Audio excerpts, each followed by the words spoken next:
Amphi theatre BHU के मुक्ताकाशी प्रांगण में निर्मित भव्य सभा मंडप में आयोजित काशी तमिल समागम के अंतर्गत उत्तर मध्य क्षेत्र सांस्कृतिक केंद्र प्रयागराज एवं दक्षिण क्षेत्र सांस्कृतिक केंद्र सांस्कृतिक मंत्रालय तथा शिक्षा मंत्रालय भारत सरकार द्वारा आयोजित सांस्कृतिक संध्या में तमिलनाडु से पधारे गुणीय अतिथि कलाकारों के समूह द्वारा गायन वादन एवं नृत्य की मनोहारी एवं प्रभावशाली प्रस्तुति दी गई।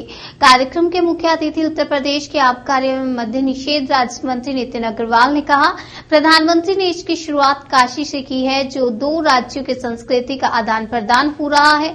उन्होंने कहा कि दोनों राज्यों की प्राचीन संस्कृति और सभ्यता है जो यहां आकर मिल रही है। इस आयोजन का केवल एक ही मकसद है कि हम दोनों राज्यों की कल्चर को जानें। उन्होंने कहा कि एक भारत श्रेष्ठ भारत की परिकल्पना के साथ जो एक बड़ा आयोजन आयोजित किया जा रहा है वह यहाँ पर चरितार्थ हो रहा है। एवं जीके वसंत संसद सदस्य अध्यक्ष श्री त्याग ब्रह्मा महोत्सव सभा भी आज के सांस्कृतिक संध्या में मुख्य अतिथि के रूप में पहुंचे। उन्होंने आयोजकों को इस भव्य समागम की बधाई दी और आज के सांस्कृतिक संध्या का प्रथम कार्यक्रम शहनाई का हुआ। इसकी प्रस्तुति काशी के उस्ताद फतेह अली खान ने दी है। कार्यक्रम की द्वितीय प्रस्तुति काशी हिंदू विश्वविद्यालय के कलाकारों द्वारा दी गई। संतू वादन का हुआ, जिसकी प्रस्तुति प्रमुख रूप से कुमार सारंग द्वारा दी गई, जिसको सुनकर श्रोतागण भाव विभोर हो गए। आज के कार्यक्रम की तृतीय प्रस्तुति वेलू नाचियार, जो भारतीय संस्कृति प्राचीन से आधुनिक काल तक कलाओं की प्रस्तुति तमिलनाडु से आए कलाकारों ने मेंशन किया। तमिल लेवल से spoken English you can tell that will do to take it from. वैसे मैंने दे दिया था। Okay, just take a photo please. हाँ, पूछिए। ये जो तमिल संगम कई बार कई दिनों में एक बार ही होता है, क्या आपको लगता है कि और दूसरे राज्यों में इस तरह का कार्यक्रम होना चाहिए? इस तरह का प्रधानमंत्री नहीं, देखिए, आदरणीय प्रधानमंत्री जी ने इसकी शुरुआत करी है काशी की धरती से, और केवल मकसद यही है, जैसे आप भी जानते हैं कि साउथ इंडिया, तमिल और उत्तर भारत और दक्षिण भारत के कल्चर और स्पिरिचुअलिटी का कम से कम एक्सचेंज होना चाहिए, लोगों को जानकारी होनी चाहिए। दो कल्चर्स बहुत पुराने कल्चर्स हैं जो आपस में आ रहे हैं, और दोनों ही बहुत ही प्राचीन हम लोगों की सभ्यताएं हैं, परंपराएं हैं। उनको हम लोग एक दूसरे के कल्चर्स को जानें, इसका केवल एक यही मकसद है, और इसकी शुरुआत यहाँ से हुई है।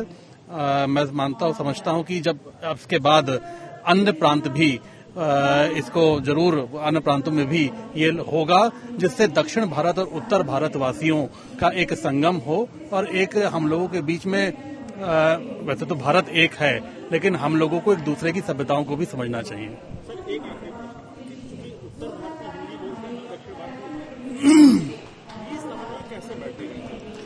नहीं, देखिए, ऐसा नहीं है। भाषाएं तो अगर आप उत्तर भारत में ही जाएं, आप उत्तर प्रदेश को ही देखें, तो हर 100 किलोमीटर के बाद हमारी भाषा बदल जाती है।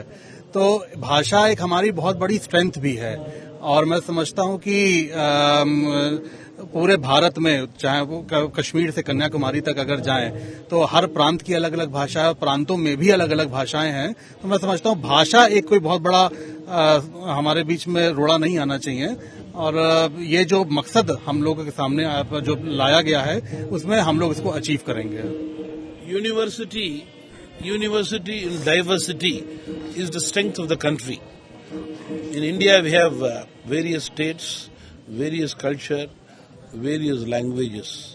Everything has to come together when it is India, united India.